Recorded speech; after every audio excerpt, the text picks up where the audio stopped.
my videos for comments that have been left on the previous posts. This one comes from Cooper and the Cats.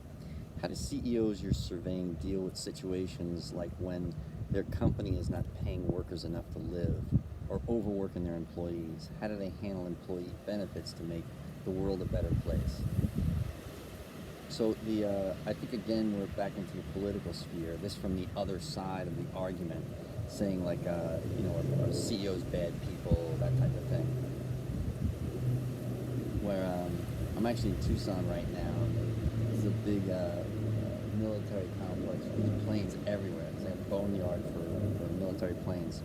So the thing here is that wages and what people are paid are a dynamic in the marketplace. So believe it or not, the private CEOs have been dealing with wage inflation for the last 3 years. So like we're almost competing against the government to actually get employees back to work, when the employees were incentivizing everyone to stay home. So that's what they would complain about. So they're not sitting there saying, okay, we need to leave the world a better place, we just need to pay everybody more.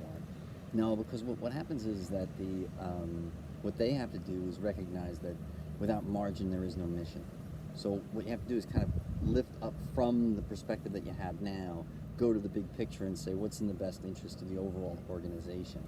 Now, overworking employees, not paying them enough is not in the long-term best interest, but it might be something that they need to do in the short term.